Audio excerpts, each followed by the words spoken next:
Hello friends, welcome back to the channel study station. तो बहुत ही जल्द ही हम आ चुके हैं अगली वीडियो के साथ। तो आज हम चैप्टर करेंगे cover 10th chapter of the section 2 of the book essential of medical physiology. तो जैसे कि आपको पता है सीरीज़ कंटिन्यू चल रही है। तो आज हम करने जा रहे हैं इसका 10th chapter haemoglobin and iron metabolism को कवर। एरिथ्रोपोइसिस की वीडियो अपलोड हो चुकी है चैनल पर, आप चेक कर सकते हो। तो हीमोग्लोबिन एंड आयरन मेटाबॉलिज्म, सबसे पहले हीमोग्लोबिन क्या होता है। हीमोग्लोबिन क्या है? एक आयरन कंटेनिंग कलरिंग मैटर है आरबीसी का। मतलब आरबीसी यानी जो रेड ब्लड सेल्स हैं उसके अंदर जो एक तो आयरन होता है, ठीक है, और एक ग्लोबिन प्रोटीन होता है।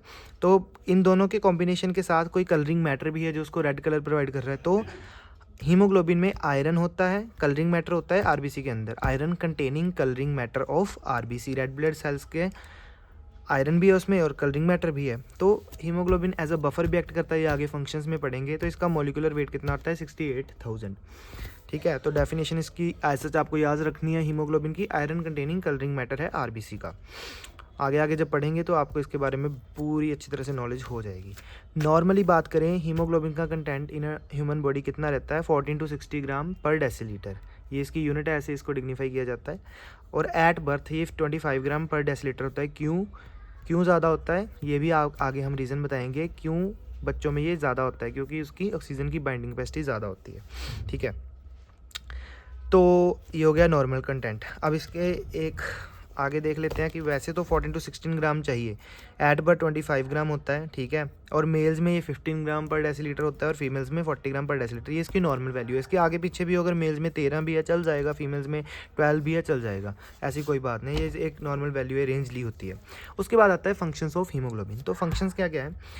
दो फंक्शन है, एक transport of respiratory gases and second is buffer action. तो ट्रांसपोर्ट ऑफ रेस्पिरेटरी गैसेज में क्या है कि एक तो ऑक्सीजन की ट्रांसपोर्ट करता है, कौन? हीमोग्लोबिन। हीमोग्लोबिन की ही बात करेंगे हम सारे चैप्टर में। दूसरा ट्रांसपोर्ट करता है कार्बन डाइऑक्साइड की। कैसे?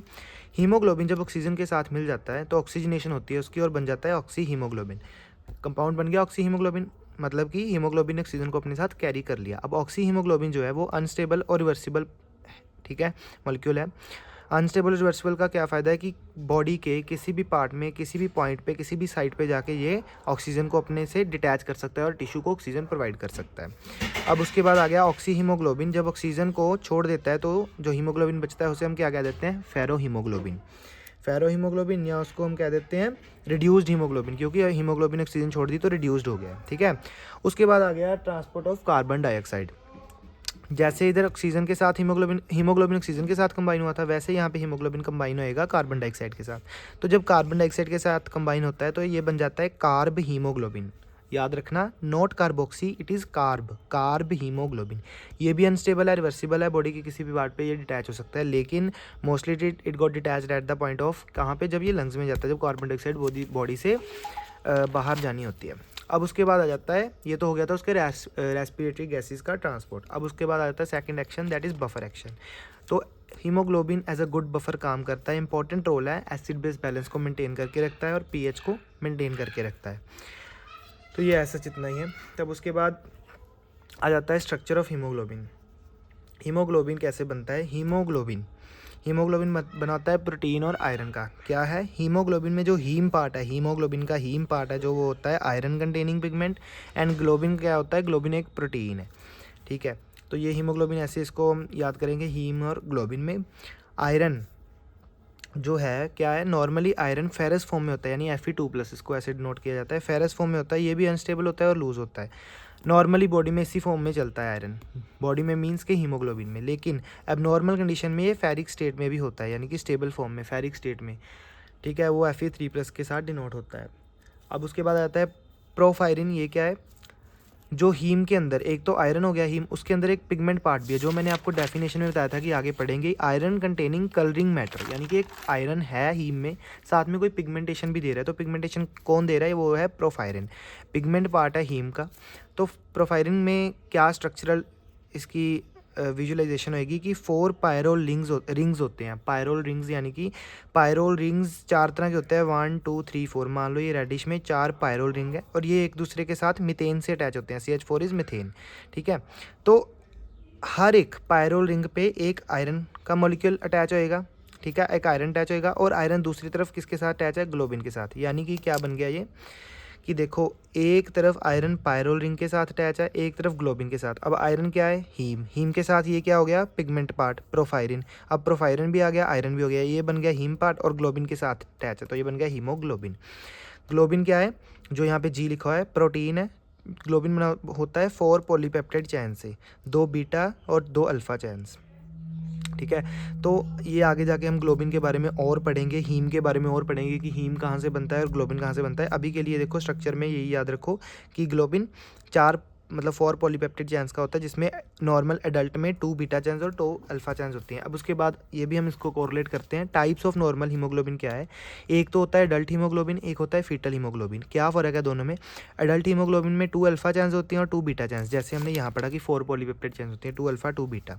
ठीक है, लेकिन फीटल में 2 अल्फा चैन्स तो होती हैं, अब बीटा की जगह 2 गामा चैन्स होती हैं। ठीक है, और 2 गामा चैन्स होती हैं। इमीडिएटली आफ्टर बर्थ क्या होता है, ये फीटल एचबी जो है अडल्ट एचबी में कन्वर्ट होना शुरू हो जाता है और completed at about 10 to 12 weeks, यानी कि 10 to 12 वीक हो गया आपका, 3 मंथ के अराउंड ये फीटल एचबी जो है अडल्ट एचबी में कन्वर्ट हो जाता है। अब इसमें दोनों में फ़र्क क्या है कि फीटल एचबी जो है उसमें ज़्यादा एफिनिटी है O2 के साथ बाइंड करने की। यही रीज़न है कि फीटल में, यानी कि यहाँ पे जो हमने पढ़ा था कि एट पर 25 ग्राम पर डेसीलीटर होता है एचबी, क्यों, क्योंकि उनमें फीटल एचबी होता है और उसमें बाइंडिंग ऑक्सीजन कैपेसिटी ज़्यादा होती है। ठीक है, अब हमने यहाँ पढ़ लिया कि ग्लोबिन में 4 पॉलीपेप्टाइड चेन्स होती हैं, 2 अल्फा 2 बीटा, ये अडल्ट के केस में, और फीटल के केस में 2 अल्फा और 2 गामा चेन्स होती हैं। ये बस इतना याद रखना है, फीटल का आगे हम इतना नहीं पढ़ेंगे, मोरली एडल्ट का पढ़ेंगे मेनली, है ना। अब आ गया, ये हमने पढ़ लिया स्ट्रक्चर, टाइप्स पढ़ लिया ना। अब उसके बाद आता है एबनॉर्मल हीमोग्लोबिन। क्या होता है एबनॉर्मल हीमोग्लोबिन, किया कि जब एचबी का पैथोलॉजिकली म्यूटेशन हो जाए, है ना, एचबी की चेन में पैथोलॉजिकली म्यूटेशन हो जाए तो वो एबनॉर्मल बन जाती है। Structural changes in polypeptide chains caused by mutation in gene of globin chains. ठीक है, जो पॉलीपेप्टाइड चेन्स है ग्लोबिन की, उसमें अगर स्ट्रक्चरल चेंजेस आ जाते हैं, जो हमने पढ़े, ये चेन पढ़ी है ग्लोबिन की आगे पॉलीपेप्टाइड चेन्स है ना, ये सारी, इसमें स्ट्रक्चरल चेंजेस आ जाए तो अब नॉर्मल हीमोग्लोबिन बन जाता है। मोस्ट ऑफ द म्यूटेशंस जो है वो कोई सीरियस प्रॉब्लम नहीं करती, लेकिन कुछ करती भी हैं। तो अब नॉर्मल हीमोग्लोबिन की टाइप्स पढ़ लेते हैं। एबनॉर्मल हीमोग्लोबिन इन हीमोग्लोबिनोपैथीज, ये हीमोग्लोबिनोपैथीज को शॉर्ट फॉर्म डालिए एचबी, यानी कि हीमोग्लोबिन ओपैथीज, इकट्ठा ही वर्ड है haemoglobinopathies. Abnormal haemoglobin in haemoglobinopathies, mutation in any of the polypeptide chain that lead to the formation of new variant of Hb. जो अब नॉर्मल हीमोग्लोबिन की डेफिनेशन है वही है कि म्यूटेशन होती है पॉलीपेप्टाइड चैन की और एबनॉर्मल या न्यू वेरिएंट एचबी का बन जाता है। अब इसमें पढ़ेंगे हम एग्जांपल, हीमोग्लोबिन एम, ये अब एबनॉर्मल हो चुका है, तो इसमें क्या होता है हीमोग्लोबिन एम में, इसमें बन जाता है हीमोग्लोबिन एम, एम का मतलब मेथ, तो मेथ हीमोग्लोबिन बन जाता है। कारण मेथ हीमोग्लोबिन बनने का कि साइटोक्रोम B5, ये 65 नहीं है, it is B5, cytochrome B5, ये B, बॉल वाला B5 रिडक्टेज की डेफिशिएंसी होती है, यानी कि मिथ हीमोग्लोबिन रिडक्टेज जो एंजाइम है उसकी डेफिशिएंसी हो जाती है। अब उसकी डेफिशिएंसी हो जाएगी तो क्या होएगा कि जो मिथ की वो है, क्या कहते हैं उसको, अमाउंट जो है वो बढ़ जाएगी, है ना, बॉडी में मिथ की अमाउंट बढ़ जाएगी। तो ये हीमोग्लोबिन एम भी हमने आगे पढ़ना है, ये इधर पढ़ेंगे हम आगे। तो अभी इतना याद रखो कि एबनॉर्मल हीमोग्लोबिनोपैथीज में क्या होता है, म्यूटेशन होता है पॉलीपेप्टाइड चैन में, तो एक न्यू वेरिएंट बन जाता है एचबी का। उसमें एग्जांपल है हीमोग्लोबिन एम की, जिसमें क्या होता है M4 मिथ हीमोग्लोबिन। ठीक है, और डेफिशिएंसी होती है किसकी, साइटोक्रोम B5 रिडक्टेज, जो मिथ हीमोग्लोबिन को कम करता है, उसकी डेफिशिएंसी हो जाएगी तो मिथ हीमोग्लोबिन बढ़ जाएगा। तो ये डिसीज़ जो बेबीज़ में, इसको कहा जाता है blue baby syndrome. Blue baby syndrome congenital heart defect के, है ना, उसमें देखी जाती है। तो ये भी आगे पढ़ते हैं। तो ये टाइप थी पहली एबनॉर्मल हीमोग्लोबिन की। अब दूसरी टाइप पढ़ते हैं, abnormal haemoglobin in thalassaemia and related disorders. तो पहले पढ़ा हमने हीमोग्लोबिनोपैथीज, ठीक है, अब थैलेसीमिया एंड रिलेटेड डिसऑर्डर में। तो उसमें था कि पॉलीपेप्टाइड चैन में म्यूटेशन हो जाती है, लेकिन अब इसमें क्या है कि पॉलीपेप्टाइड चैन्स या तो डिक्रीज्ड हो गई हैं, या तो बिल्कुल ही ख़त्म हो गई हैं, या एबनॉर्मल हैं। ठीक है, डिक्रीज्ड हो गई हैं, बिल्कुल ही ख़त्म हो गई हैं। अब अल्फा थैलेसीमिया और बीटा थैलेसीमिया टर्म यूज़ की जाती है थैलेसीमिया में। तो क्या होता है, अल्फा थैलेसीमिया में अल्फा चैन्स या तो कम होती हैं या एब्सेंट होती हैं या एबनॉर्मल होती हैं। बीटा थैलेसीमिया में बीटा चैन्स कम होती हैं, एब्सेंट होती है और एबनॉर्मल होती है। ये और वही अल्फा बीटा चैन्स हैं जो ग्लोबिन में 4 पॉलीपेप्टाइड चैन्स होती हैं, 2 बीटा 2 अल्फा, वही अल्फा बीटा चैन्स हैं। उसमें अल्फा चैन अगर कम होती है, एब्सेंट होती है, एबनॉर्मल होती है, तो अल्फा थैलेसीमिया कोज करती है, बीटा थैलेसीमिया कोज करती है अगर बीटा चैन कम हो, एब्सेंट हो या एबनॉर्मल हो। अब एक टर्म आती है हीमोग्लोबिन H, जैसे उसमें M पढ़ा, तो H में क्या है कि ये अल्फा थैलेसीमिया की ही टाइप है, जिसमें अल्फा चैन कम, एब्सेंट या एबनॉर्मल हो जाती है। ठीक है, और कॉमन टाइप है ये अल्फ़ा थैलेसीमिया की। अब उसके बाद आता है कि हीमोग्लोबिन जी, आई, बार्ट्स, केन्या, तो ये सारी रिलेटेड डिसऑर्डर्स हैं एबनॉर्मल हीमोग्लोबिन के साथ। तो ये नाम कैसे पड़े, बार्ट्स अल्फ़ा थैलेसीमिया की टाइप है, केन्या जगह का नाम है, तो वहाँ पे भी अल्फ़ा ग्लोबिन अगर वो अमाउंट कम हो जाती है तो उस एरिया के नाम से बना दिया हीमोग्लोबिन केन्या। हीमोग्लोबिन जी में क्या होता है, अल्फ़ा जो है वो कन्वर्टेड हो जाता है अल्फ़ा जी के साथ। तो ये बहुत डीप में है, आप सिंपल इसकी एग्जांपल याद कर लो, आई भी अल्फ़ा की ही टाइप है, ज़्यादा अल्फ़ा थैलेसीमिया की ही एग्जांपल्स हैं ये, ठीक है। तो ये हो गया एबनॉर्मल, उसकी दूसरी टाइप एबनॉर्मल की इन थैलेसीमिया। अब हमने एबनॉर्मल वाला पढ़ लिया, अब उसके बाद पढ़ते हैं हीमोग्लोबिन डेरिवेटिव्स। तो पहले हमने हीमोग्लोबिन नॉर्मल वाला पढ़ा, जो ये स्ट्रक्चर्स पढ़ा था सारा, और टाइप्स पढ़े थे, ठीक है, ये टाइप और स्ट्रक्चर। उसके बाद हमने एबनॉर्मल पढ़ा। अब हम पढ़ते हैं डेरिवेटिव्स। डेरिवेटिव यानी कि हीमोग्लोबिन कुछ चीज़ों के साथ हल्का हल्का रिप्लेस भी हो जाता है बॉडी में, कुछ माइन्यूट अमाउंट में, तो वो रहता है, चलता रहता है और डिस्पेयर हो जाता है। वो क्या चीज़ है कि हीमोग्लोबिन की अल्टर्ड फॉर्म। अब ये हीमोग्लोबिन अल्टर्ड जरूर हो गया, लेकिन ये कोई पैथोलॉजिकल डिजीज़ नहीं कोज करेगा, बॉडी में चलता रहता है ये प्रोसेस, और कम अमाउंट में। ज़्यादा हो तो डेथ कोज कर सकता है और अदर सिम्टम्स आ सकते हैं बॉडी में, लेकिन बॉडी इसको मेंटेन कर लेती है। House first is haemoglobin derivative में फर्स्ट इज़ कार्बोक्सी हीमोग्लोबिन। तो कार्बोक्सी हीमोग्लोबिन क्या है, कार्बन मोनोऑक्सी हीमोग्लोबिन इसका पूरा नाम है। कार्बन मोनोऑक्साइड और हीमोग्लोबिन जब कंबाइन अप हो जाते हैं, तो यहाँ देखने वाली चीज़ है कि ये कार्बोक्सी हीमोग्लोबिन है, लेकिन जब कार्बन डाइऑक्साइड के साथ अटैच हुई तो कार्ब हीमोग्लोबिन थे। तभी मैंने यहाँ बोला था कि ये कार्ब हीमोग्लोबिन है, कार्बोक्सी नहीं। तो कई स्टूडेंट्स यहाँ पे कंफ्यूज हो जाते हैं। तो ये कार्ब हीमोग्लोबिन है जो कार्बन डाइऑक्साइड के साथ, ये नॉर्मल है। डेरिवेटिव में आ जाती है कार्बोक्सी हीमोग्लोबिन, तो इसकी अमाउंट बॉडी में रहती है 1 to 3%। क्यों बन जाती है ये, क्योंकि हीमोग्लोबिन की जो कार्बन मोनोऑक्साइड के साथ बाइंड होने की जो कैपेसिटी एफिनिटी है वो 200 मोर है देन ऑक्सीजन के साथ, ठीक है, तो इसलिए इसके साथ बाइंड हो जाती है। सोर्स कहाँ से ऐसी कार्बोक्सी हीमोग्लोबिन बड़ी बन सकती है, चारकोल बर्निंग। हम देखते रहते हैं इंडिया में तो वैसे ही धुआं जला ही रहता है जगह जगह, चारकोल बर्निंग, कोयला जलाते हैं सर्दियों में लोग, या वैसे जो लोअर क्लास के लोग हैं वो कोयला जलाते हैं कोल माइंस के पास, या तो वैको स्मोकिंग तो बहुत कॉमन है इंडिया में, तो उसमें भी कार्बोक्सी हीमोग्लोबिन की अमाउंट की बॉडी में ज़्यादा हो जाती है, ठीक है। और इसके अलावा smoke from fire, exhaust from gasoline engines, deep wells, उसमें से इसकी अमाउंट का जो बॉडी में बढ़ सकती है। कार्बन मोनोऑक्साइड के सोर्स हैं ये सारे। अब उसके बाद आ जाता है मेथहीमोग्लोबिन, जो हमने पीछे पढ़ा था। मेथहीमोग्लोबिन को यानी कि हीमोग्लोबिन एच, इसको फेरी हीमोग्लोबिन भी कहते हैं, ठीक है। आयरन मॉलिक्यूल ऑफ हीमोग्लोबिन, ठीक है, जो आयरन मॉलिक्यूल है हीमोग्लोबिन में, मैंने आपको बताया मोस्टली फेरस फॉर्म में होता है, तो वो जब ऑक्सीडाइज होकर फेरिक फॉर्म में चला जाता है, यानी कि स्टेबल फॉर्म में, अनस्टेबल से स्टेबल में, तो उसकी बॉडी में अमाउंट 0.6 to 2.5% नॉर्मली रहती है, ठीक है, ऐसे हो जाता है। नॉर्मली मेथ हीमोग्लोबिन बॉडी में बनता है, लेकिन काउंटरैक्ट करता है इसको कौन, NADH system. NADH stand for nicotinamide adenine dinucleotide, nicotinamide adenine dinucleotide, ठीक है। ये सिस्टम इसको रोकता है, मेथहीमोग्लोबिन की अमाउंट को बॉडी में कम करता है। लेकिन जब कभी इस सिस्टम का फेलियर होएगा इस सिस्टम का, तो मेथहीमोग्लोबिन की अमाउंट बॉडी में बढ़ जाएगी, ब्लू बेबी सिंड्रोम आएगा, ठीक है, ये याद रखना। अब मेथहीमोग्लोबिनीमिया क्या है कि मीथहीमोग्लोबिनीमिया, नीमिया मतलब बॉडी में HB कम होएगा और मेथहीमोग्लोबिन की अमाउंट ज़्यादा हो जाएगी, ठीक है। तो increase methaemoglobin in blood leads to tissue hypoxia. तो अगर HB कम होएगा तो ऑक्सीजन के साथ बाइंड अप कैपेसिटी कम हो जाएगी और हाइपोक्सिया हो जाएगा, तो साइनोसिस यानी कि ब्लूइश हो जाएगा। तो यही सिम्टम आता है ब्लू बेबी सिंड्रोम का, ठीक है। और क्यों होएगा, क्यों, ये भी हम आगे पढ़ेंगे, आगे पढ़ेंगे हम, चलो लिखा होगा आगे कहीं ना कहीं, मैं आपको वैसे बताता हूँ। जब ये NADH सिस्टम की फेलियर होता है ना, तब मेथहीमोग्लोबिन की अमाउंट ज़्यादा होती है बॉडी में। तो कॉजेज़ क्या है मेथहीमोग्लोबिनीमिया के, well water contaminated with nitrate और नाइट्रेट्स, ठीक है, लॉन्ड्री की ink, matchstick, naphthalene balls, जो फरनैल की गोलियाँ हम घर में यूज़ करते हैं कपड़ों में रखने के लिए, वो हेरिडिटरी ट्रेट, ये लिखा हुआ है। जब NADH डिक्रीज़ हो जाएगा तो वो क्या करेगा, HBM यानी कि मेथहीमोग्लोबिन की अमाउंट बॉडी में बढ़ जाएगी और ब्लू बेबी सिंड्रोम हो जाएगा, ठीक है, ये हेरिडिटरी है, बाकी कोज ये रहे। अब उसके बाद थर्ड डेरिवेटिव आ जाता है सेल्फ हीमोग्लोबिन यानी कि हीमोग्लोबिन के साथ हाइड्रोजन सल्फाइड अटैच होएगी। इसके कॉजेज क्या है, जैसे फिनासिटिन ड्रग हो गया, सल्फोनामाइड ड्रग हो गया, नाइट्रेट ड्रग हो गया। फिनासिटिन जो ड्रग है वो एनाल्जेसिक और एंटीपायरेटिक फीवर में यूज़ होता है। सल्फोनामाइड एंटी माइक्रोबियल या UTI में यूज़ होता है। नाइट्रेट जो है वो वेजोडाइलेटर है। तो मोस्टली लेवल इसका लेस देन 1% रहता है बॉडी में, सेल्फ हीमोग्लोबिन उससे ज़्यादा होता है तो ये एबनॉर्मल में काउंट किया जाता है।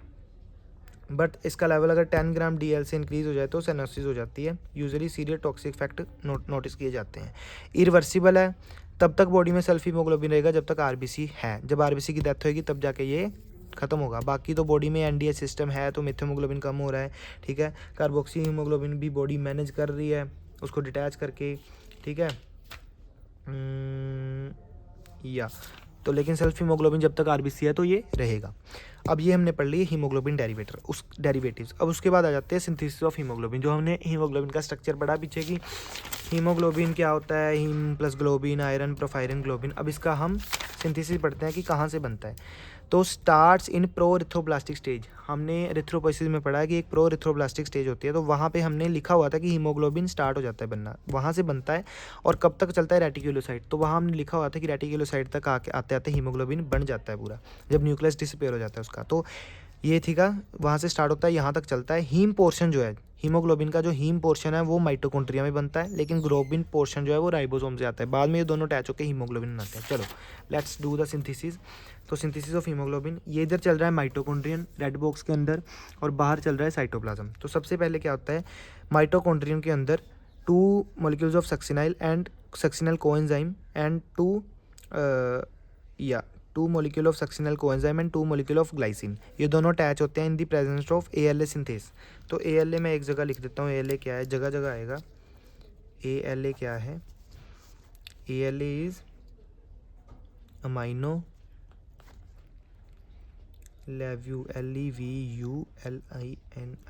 लेवुलिनिक एसिड, ये जगह जगह आएगा अमाइनो लेवुलिनिक एसिड।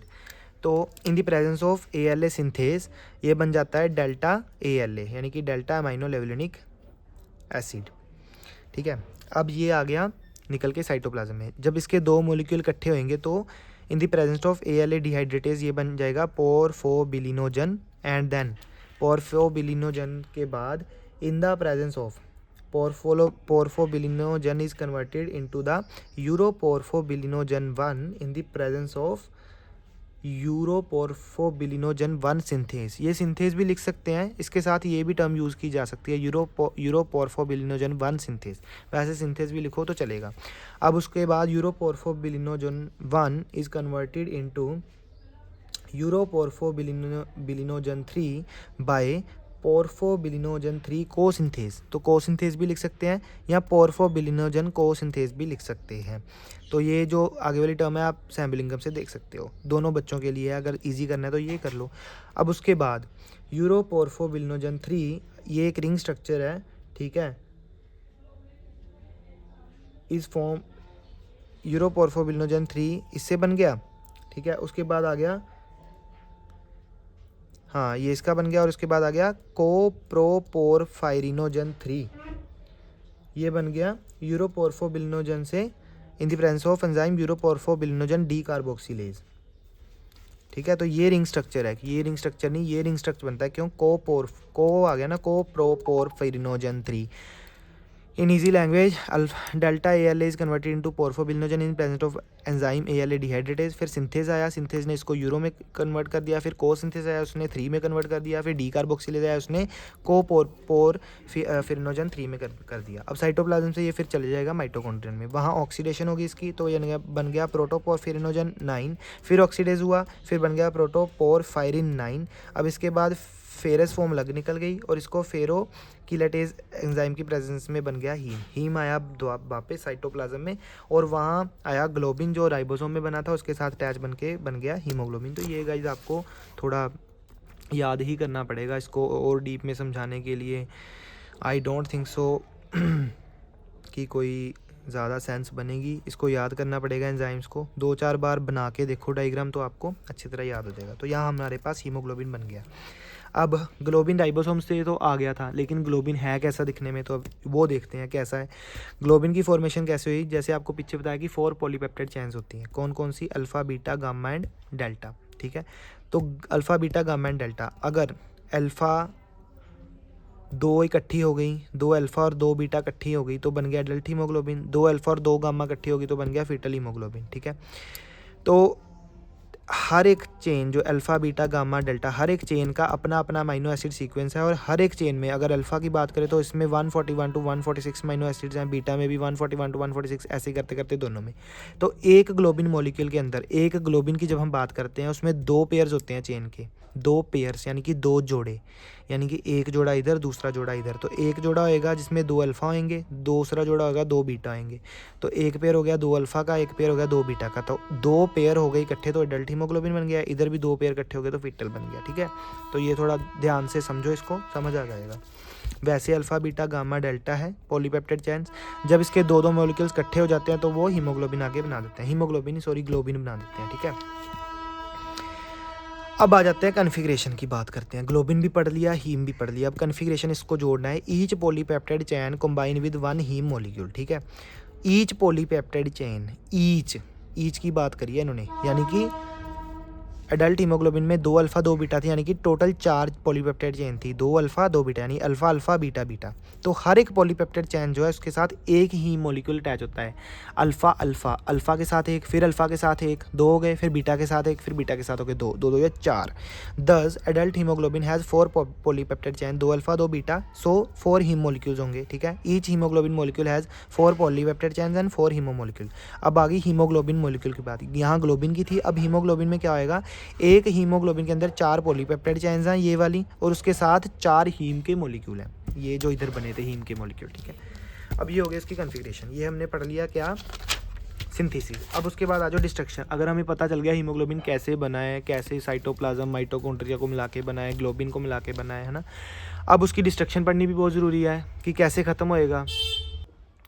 तो ठीक है, अब डिस्ट्रक्शन में क्या होएगा, कैसे हीमोग्लोबिन डिस्ट्रॉय होता है आफ्टर 120 डेज़, मतलब एक हीमोग्लोबिन जब बन जाता है उसके बाद 120 दिन बाद आरबीसी जो डिस्ट्रॉयड होते हैं इन रेटिकुलो एंडोथेलियल सिस्टम, पर्टिकुलरली कहाँ पे, स्प्लीन में, और एचबी रिलीज हो जाता है प्लाज्मा में उसकी द्वारा रीसिंथेसिस के लिए। ठीक है, मतलब रेटिकुलो एंडोथेलियल सिस्टम याद रखना है और स्प्लीन याद रखनी है। आगे इसका फ्लो चार्ट बनाया हुआ है, ये आपको सैम्बलिंग में नहीं मिलेगा, आप यहाँ से नोट कर सकते हो, मैंने बनाया है।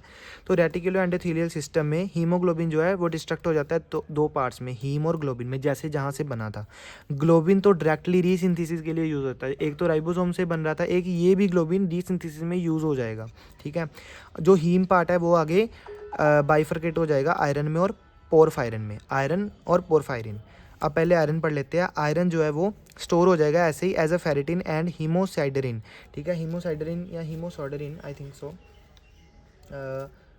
ये ऐसे कन्वर्ट हो जाएगा हीमोसाइडरिन या हीमोसाइडरिन एंड फेरिटिन में, और सिंथेसिस ऑफ हीमोग्लोबिन के लिए यूज़ हो जाएगा। यानी कि अगर हीम से आयरन बना तो वो आयरन की जगह फेरिटिन या हीमोसाइडरिन फॉर्म में कन्वर्ट होके रीसिंथेसिस ऑफ एचबी के लिए यूज़ हो जाएगा। अब बात आ गई पोरफायरिन की। पोरफायरिन में क्या आएगा, पोरफायरिन कन्वर्ट हो जाएगा बिलीवर्डिन या बिलीरुबिन में, ये दोनों ग्रीन पिगमेंट होंगे, और इसी को कहते हैं बाइल पिगमेंट। यानी कि आप देखो इनडायरेक्टली जो बाइल जूस बॉडी में बनता है बाइल पिगमेंट, वो कहाँ से बन रहा है, हीमोग्लोबिन जब एक आरबीसी अपना 120 डेज़ का साइकिल पूरा कर रहा है, उसके बाद जब रेटिकुलो एंडोथेलियल सिस्टम में डिस्ट्रक्ट हो रहा है तो उसका जो हीम पार्ट है, हीम पार्ट टूट कर पोरफायरिन बनाता है और बिलीवर्डिन और बिलीरुबिन बनाता है, जो as a bile pigment use होता है। कितना बड़ा रोल है इसका। ठीक है, अब ये डिस्ट्रक्शन होगी, तो यहाँ पर हीमोग्लोबिन पार्ट हमारा खत्म हो गया। एक बार इसकी ना ओवरव्यू ले लेते हैं कि क्या क्या पढ़ा है। हीमोग्लोबिन की डेफिनेशन आ गई पहले, iron containing colouring matter of RBC. ठीक है, उसके बाद normal value 14 to 16 gram. Functions आ गए कि एक तो रेस्पिरेटरी गैसेस को ट्रांसपोर्ट करता है, ऑक्सीजन और कार्बन डाइऑक्साइड को, और दूसरा इसका बफर एक्शन है। फिर उसका स्ट्रक्चर पढ़ लिया कि हीमोग्लोबिन हीम और ग्लोबिन से बना हुआ है। आयरन पढ़ लिया, फेरस फॉर्म में होता है। प्रोफायरिन पढ़ लिया, ठीक है, कि 4 पायरोल रिंग स्ट्रक्चर होता है। ठीक है, अब वही पोरफायरिन इधर जो था 4 पायरोल रिंग स्ट्रक्चर, उसी में टूट गया था हीम। ठीक है, तो उसी से बना था ये। अब पोरफायरिन स्ट्रक्चर, उसके बाद ग्लोबिन पढ़ लिया कि 4 पॉलीपेप्टाइड चेन्स होती हैं। टाइप ऑफ नॉर्मल एचबी पढ़ लिया, एडल्ट और फीटल एचबी। ये फीटल एचबी जो एडल्ट एचबी में आफ्टर बर्थ कन्वर्ट होना शुरू हो जाता है और 3-4 महीने में कन्वर्ट हो जाता है, जबकि फीटल एचबी की एफिनिटी ज़्यादा होती है ऑक्सीजन के साथ बाइंड अप होने की, इसलिए फीटल में जो एचबी की वैल्यू भी ज़्यादा रहती है, 25 ग्राम पर डेसीलीटर। आगे पढ़ा हमने एबनॉर्मल हीमोग्लोबिन की, जब कभी पॉलीपेप्टाइड चेन में म्यूटेशन हो जाती है तो वो एबनॉर्मली बन जाते हैं। तो एबनॉर्मल हीमोग्लोबिन, उसके बाद एबनॉर्मल हीमोग्लोबिन की 2 टाइप्स पढ़ी हैं, इन हीमोग्लोबिनोपैथीज और दूसरा in thalassaemia and related disorders. Abnormal पहले वाली जो हीमोग्लोबिनोपैथीज है उसमें म्यूटेशन होती है पॉलीपेप्टाइड चेन में, ठीक है, और हीमोग्लोबिन एम उसकी एग्जाम्पल पढ़ी है हमने। और जबकि दूसरा जो थैलेसीमिया वाला है उसमें हमने पढ़ा कि इसमें म्यूटेशन नहीं होती, उसकी जगह डिक्रीज़ हो जाते हैं या एब्सेंट हो जाते हैं पॉलीपेप्टाइड चेन्स। तो अल्फ़ा थैलेसीमिया में अल्फ़ा चैन जो है कम हो जाती है, बीटा थैलेसीमिया में बीटा चैन कम हो जाती है। उसके बाद ये उसकी एग्जांपल्स। उसके बाद हमने पढ़ी हीमोग्लोबिन के डेरिवेटिव्स, उसमें आ जाते हैं कार्बोक्सी हीमोग्लोबिन, मेथ हीमोग्लोबिन और सल्फा हीमोग्लोबिन, ठीक है। उसके बाद हमने पढ़ी सिंथेसिस ऑफ हीमोग्लोबिन की प्रोइथ्रोब्लास्टिक स्टेज में स्टार्ट हो जाती है और रेटिकुलोसाइट स्टेज तक चलती है। हीम पोर्शन जो है वो माइटोकॉन्ड्रिया में बनता है और ग्लोबिन पोर्शन राइबोसोम से आता है। उसके बाद हमने सिंथेसिस पढ़ी सारी, हीम बन गया, ग्लोबिन की पढ़ी, ग्लोबिन में पॉलीपेप्टाइड चेन्स आ गई। फिर उसकी कन्फिगरेशन पढ़ी कि एक हीमोग्लोबिन में मॉलिक्यूल में 4 पॉलीपेप्टाइड चेन्स होंगी और हर पॉलीपेप्टाइड चेन के साथ एक हीम मॉलिक्यूल होएगा, मतलब टोटल मिला के 4 हीम मॉलिक्यूल और 4 पॉलीपेप्टाइड चेन्स जो हीमोग्लोबिन बनाती हैं। उसके बाद हमने डिस्ट्रक्शन पढ़ी कि 120 डेज़ का अपना साइकिल पूरा करने के बाद वो आता है रेटिकुलो एंटीथेलियल सिस्टम में और हीमोग्लोबिन में डिवाइड हो जाता है। उसके बाद हीम पोर्शन आगे सो एंड सो सिंथेसिस करता है और बिलीवर्डिन और बिलीरुबिन बनाता है। उसके बाद हम पढ़ेंगे अब आयरन मेटाबॉलिज्म। तो हीमोग्लोबिन का हमारा यहाँ पे ख़त्म हुआ सारा, है ना। तो अब आयरन मेटाबॉलिज्म क्या है? आयरन मेटाबॉलिज्म इसेंशियल मिनरल है और ये ऑक्सीजन की ट्रांसपोर्ट में भी इन्वॉल्व होता है। हीमोग्लोबिन की फॉर्मेशन में भी इसका बड़ा रोल, आयरन नहीं होएगा तो हीमोग्लोबिन कहाँ से बनेगा, है ना। मायोग्लोबिन में भी हेल्प करता है। तो आयरन की नॉर्मल बॉडी में जो क्वांटिटी है वो 4 ग्राम रहती है, नॉर्मल एडल्ट ह्यूमन बॉडी। तो डाइटरी आयरन 2 तरह से आता है बॉडी में, हीम आयरन और non haem iron. Haem iron जो है डायरेक्टली नॉन वेजी से, यानी कि फिश, मीट और चिकन से, तो उसमें पहले हीम बना हुआ है तो वो डायरेक्टली हीम ही बॉडी में आ जाएगा। नॉन हीम में क्या होएगा, वेजिस, ग्रेन या सीरियल्स बॉडी में लेंगे तो उसके बाद इंटेस्टाइन्स के थ्रू एब्जॉर्ब होकर वो हीम बनेगा। अब आता है एब्जॉर्प्शन ऑफ आयरन। आयरन की एब्जॉर्प्शन मेनली स्मॉल इंटेस्टाइन में होती है, ठीक है, through the cells of enterocytes. Small intestine में एंटीरोसाइट सेल्स होते हैं जो आयरन को एब्जॉर्ब करते हैं। बाय पाइनोसाइटोसिस ये ब्लड में इसको रिलीज कर देता है आयरन को। तो बाइल इसेंशियल है in the for absorption of iron, जो हीम पार्ट से बना था वो आयरन के एब्जॉर्प्शन के लिए भी ज़रूरी है। तो क्या होएगा कि जब स्मॉल इंटेस्टाइन में आ गया फूड, एंटीरोसाइट्स जो सेल्स हैं वो आयरन को टेकअप करेंगे। HCl जो गैस्ट्रिक जूस है वो भी इसमें हेल्प करेगा, तो वो फेरस फॉर्म में आएगा। फेरस फॉर्म में आयरन आ गया तो फेरिक रिडक्टेज इसको फेरिक फॉर्म में कन्वर्ट कर देगा। क्यों? इसका कारण ये है कि वैसे तो फेरस फॉर्म में था, लेकिन अब इसको ब्लड में जाने के लिए इसको फेरिक फॉर्म में कन्वर्ट करना पड़ेगा। फेरिक फॉर्म में कन्वर्ट करने के बाद फेरोपोर्टिन एक एंजाइम आएगा जो इसको एंटीरोसाइट से अब आयरन ब्लड में चला गया, ये ब्लड में चला गया फेरिक फॉर्म। अब बीटा ग्लोबुलिन जो एपोट्रांसफेर एंजाइम है लीवर से आया, वो इसके साथ मिलेगा फेरिक फॉर्म में और ये कन्वर्ट हो जाएगा ट्रांसफेरिन में। अब आयरन जो है वो ट्रांसफेरिन फॉर्म में ब्लड में जो ट्रेवल करेगा बॉडी में एक पार्ट से दूसरे पार्ट में जाने के लिए, ठीक है। तो ये भी एक आयरन की फॉर्म है, ठीक है। तो ये एब्जॉर्प्शन होगी आयरन की। अब उसके बाद आता है आयरन स्टोर कैसे होता है, रेटिकुलो एंडोथेलियल सिस्टम में या लीवर हिपैटोसाइट्स में आयरन स्टोर होता है। Daily loss normal adult male में 1 milligram of iron is lost through faeces, लेकिन फीमेल में एवरी मेंस में 50 ml ब्लड लॉस होता है, तो अकॉर्डिंगली 25 mg आयरन लॉस्ट हो जाता है। 100 ml ब्लड में 50 mg आयरन होता है, ठीक है, यानी कि 2 ml ब्लड में 1 mg आयरन होता है। तो अगर 50 ml ब्लड फीमेल का लॉस होता है ड्यूरिंग मेंसेस तो 25 mg आयरन जो उसका लॉस्ट हो जाता है। तभी फीमेल्स में आयरन की अमाउंट कभी कभी कम हो जाती है, लेकिन ड्यूरिंग मेंसेस वो नॉर्मली कम ही रहती है। तो इसलिए कहा जाता है लड़कियों को जूस वगैरह मेंसेस में पीना चाहिए और आयरन की अपनी अमाउंट जो सफिशिएंट रखनी चाहिए, ठीक है। तो यहाँ पर मेरे को लग रहा है आपको एब्जॉर्प्शन नहीं समझ आया होगा। तो क्या है एब्जॉर्प्शन में, स्मॉल इंटेस्टाइन में सेल्स हैं एंटीरोसाइट्स, ठीक है, उसने क्या करा, फूड आया, एंटीरोसाइट्स ने लिया, ठीक है, HCl गैस्ट्रिक जूस एंजाइम आए थे उसमें मिक्स होके, तो अब फूड में से फेरस फॉर्म निकली, ferrous form ferric reductase convert कर देगा फेरिक फॉर्म में। फेरिक फॉर्म से फेरोपोर्टिन आया तो उसने फेरिक फॉर्म को उठा के भेज दिया ब्लड में। अब फेरिक फॉर्म के साथ बीटा ग्लोबुलिन मिक्स होएगा और उसको ट्रांसफेरिन में कन्वर्ट कर देगा, क्योंकि यही फॉर्म अलो कर रहा है ब्लड अपने साथ ट्रैवल करने के लिए। इस फॉर्म में वो आयरन को लेके नहीं जाएगा, ठीक है। अब जहाँ भी जाएगा उसको जिस फॉर्म में ज़रूरत होगी अकॉर्डिंगली वो एंजाइम दे के उसको उस फॉर्म में कन्वर्ट कर लेगा, ठीक है। तो ये आयरन मेटाबॉलिज्म का ओवरव्यू की एसेंशियल मिनरल है, इंपॉर्टेंट है। 4 ग्राम इसकी क्वांटिटी है। डाइटरी में 2 तरह का होता है, हीम नॉन हीम। एब्जॉर्प्शन हमने समझा दी दोबारा से, स्टोरेज आ गया इसका, डेली लॉस आ गया, ठीक है। तो यही था हीमोग्लोबिन एंड आयरन मेटाबॉलिज्म, ठीक है। नोट्स इसके साथ अपलोड कर दिए जाएंगे, आप डिस्क्रिप्शन में लिंक से डाउनलोड कर सकते हो फ्री ऑफ कॉस्ट, ठीक है। तो अगर आपको ये अच्छा लगा हो तो आप चैनल हमारा सब्सक्राइब कर सकते हो और अगली वीडियो के लिए अपडेट रहें। अब चैप्टर 11 की वीडियो आएगी इसके बाद, ठीक है। Thank you and have a good studies ahead. तो ये हमारा चैनल का नाम है स्टडी स्टेशन, आप इसको सब्सक्राइब कर लीजिए for upcoming videos. Thank you, bye bye.